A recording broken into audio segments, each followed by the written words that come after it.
एक बार फिर आपको इसराइल की ताज़ा तरीन सूरत हाल से अपडेट करें। ईरानी खबर रसाई एजेंसी की जानिब से दावा किया जा रहा है कि ईरान ने इसराइल पर 400 मिसाइल फायर किए हैं, जबकि इसराइली मीडिया की जानिब से यह कहा जा रहा है कि 100 मिसाइल फायर हुए हैं और उन्हें आयरन डोम सिस्टम जो कि मुकम्मल तौर पर फाल है वो नाकारा बना रहा है। जो बम प्रूफ बंकर्स हैं उसके करीब रहने की हिदायत की थी और इसराइल ने फौरी तौर पर जो हंगामी इक़दाम हैं वो भी किए थे, लेकिन ईरान ने ये बावर करवाया था कि इस्माइल हनिया की शहादत का भी बदला लिया जाएगा, क्योंकि वो स्टेट गेस्ट थे, उन्हें ईरान में ही टारगेट किया गया था। और अभी हाल ही में बैरूत में हिजबुल्लाह के जो सरबराह हैं हसन नसरुल्लाह, उनके बंकर को टारगेट किया गया और बंकर बस्टर्स बम के ज़रिए यहाँ पर उन्हें शहीद किया गया था। न सिर्फ वो बल्कि उनके दीगर साथी और रफ़क़ा जो यहाँ पर मौजूद थे वो भी यहाँ शहीद हुए। अभी ये लेटेस्ट अपडेट आ रही है, इसराइली फ़ौज की जानिब से ये दावा किया जा रहा है कि ईरान ने इसराइल की जानिब मिसाइल दाग दिया है और ये बराह रास्त मनाजिर हैं बैनुल-अक़वामी ख़बर रसां इदारे रॉयटर्स की जानिब से जो शेयर किए जा रहे हैं। ये लाइव मनाजिर हैं, ये ताज़ा तरीन सूरत हाल है। सायरन बज रहे हैं और इसराइली फ़ौज ने अपने शहरियों को ये कहा था कि वो बम प्रूफ बंकर्स के करीब रहें। ये सूरत हाल है इस वक्त इसराइल की। मुसलसल 7 अक्टूबर से ये सूरत हाल जारी है, जहाँ पर हमास के हमले के बाद इसराइल ने फ़लस्तीन पर, गज़ा पर जो हमले शुरू किए, नस्ल कुशी का मामला है, फिर लबनान, शाम और यमन तक ये मामला फैल चुका है। और अब हाल ही में जहाँ इस्माइल हनिया को शहीद किया गया और फिर वहीं साथ ही साथ लबनान में जो हमले किए गए उसमें हसन नसरुल्लाह शहीद हुए। अब ईरान की जानिब से मिसाइल फायर कर दिया गया है। इसराइली फ़ौज की जानिब से अपने शहरियों को ये हिदायत की गई थी कि वो बंकर्स के करीब रहें, वो बम प्रूफ बंकर्स जो ऐसी सूरत हाल में उन्हें महफूज रखेंगे। ये मनाजिर हैं अब से कुछ देर पहले के और बराह रास्त मनाजिर भी हैं। सायरन की भी आवाज़ें आ रही हैं। ये सायरन बजाकर शहरियों को मुतनब्बे किया जा रहा है कि जंगी सूरत हाल है, ख़ुद को महफूज रखें।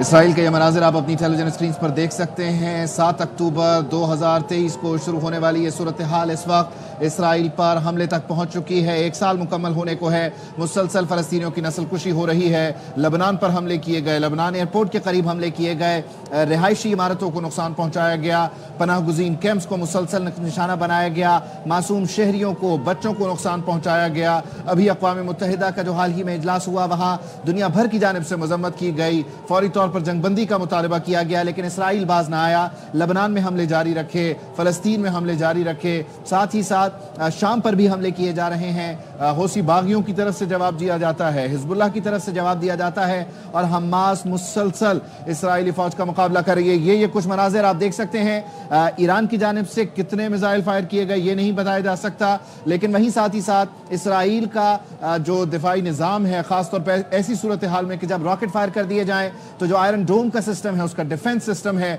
वो भी फौरी तौर पर एक्टिव हो जाता है। और जो आप इस वक्त आसमान में ये चमक देख रहे हैं, या आपको लगता है कि 2 मिसाइल आपस में टकरा रहे हैं और उसके बाद एक बर्स्ट होता है, ये आयरन डोम की तरफ से बेसिकली जो यहाँ पर डिफेंस सिस्टम है वो फौरी तौर पर एक्टिव हो जाता है, क्योंकि जो ही कोई मिसाइल जो है वो फौरी तौर पर पहुँचता है या रडार में आता है, जो ही ट्रैक होता है उसको फौरी तौर पर हवा में ही ख़त्म किया जाता है, ताकि वो आबादी को नुकसान ना पहुंचाए या जो टारगेट है उस तक ना पहुंच सके। अब ईरान ने कितने मिसाइल दागे हैं, कितने मिसाइल फायर किए हैं, ये कहना क़ब्ल अज़ वक्त होगा। ये बराह रास्त मनाजिर आप देख रहे हैं, सायरन भी बज रहे हैं, वहीं साथ ही साथ मिसाइल जो है वो हवा में तबाह होने की आवाज़ भी आ रही है। ये मिसाइल कहीं गिरे हैं, नहीं गिरे, यहाँ नुकसान हुआ है, नहीं हुआ। और फिर साथ ही साथ इसमें सबसे बड़ा पहलू, जब भी इस तरह की सूरत हाल बनती है उसमें यह देखना होता है कि आया जो फौजी तनसीबात हैं उनको निशाना बनाया जाता है, हवाई अड्डे होते हैं उनको निशाना बनाया जाता है, ताकि जो जंग का सिलसिला है उसमें जो डैमेज है वो मिलिट्री टू मिलिट्री रहे। लेकिन इसराइल की जानिब से जो सिलसिला गुज़श्ता 1 साल से जारी है उस मामला जंगी मामला नहीं है, फौज टू फौज नहीं है, फौजी तनसीबात की हद तक नहीं है, बल्कि ये रिहायशी इमारतों तक, मासूम बच्चों तक, बुजुर्गों तक, ख़वातीन तक और फ़लस्तीन के आम शहरियों तक सिलसिला जारी रहा। फिर अब हाल ही में लबनान तक, बैरूत तक आया, जहां रिहायशी इमारतों को निशाना बनाया गया। तो अब ईरान ने क्या टारगेट्स पे किए हैं, क्या उसके टारगेट्स हैं, ये इसराइल का कौन सा शहर है, दारुल हुकूमत तल अवीव है, यहाँ उसने क्या टारगेट्स लॉक किए, कितने मिसाइल फायर किए, ये तो इस सारी सूरत हाल के सेटल डाउन होने के बाद पता चलेगा। लेकिन अभी इब्तदाई तौर पर ये रॉयटर्स की तवस्सुत से जो मनाजिर आप तक पहुंच रहे हैं, तल अवीव के ये मनाजिर हैं, बराह रास्त मनाजिर हैं कि जहां पर सायरन बज रहे हैं, खौफ व हिरास पाया जाता है। ये वो तल अवीव है कि जहां पर नेतन्याहू के खिलाफ भी मुजाहरे होते रहे हैं और नेतन्याहू से जंगबंदी का भी मुसलसल मुतालबा किया जाता रहा है। लेकिन इस सब के बावजूद इसराइली वजीर आजम नेतन्याहू बाज नहीं आए और अक़वाम मुत्तहिदा में जो उन्होंने तकरीर की वो भी जंगो जदल से मुताल्लिक़ थी। उन्होंने आज भी ये बयान दिया कि मशरिक़ वुस्ता का कोई गोशा उनके जो बम हैं, उनके जो मिसाइल हैं, उसकी रेंज से बाहर नहीं है। ग्रेटर इसराइल का जो एक कॉज है इसराइली वजीर आजम का, उसे वो लेकर चल रहे हैं, जिसकी तरफ आज रजब तैयब एर्दोगान ने भी इशारा किया और उनका कहना था कि अगला हमला तुर्की पर हो सकता है।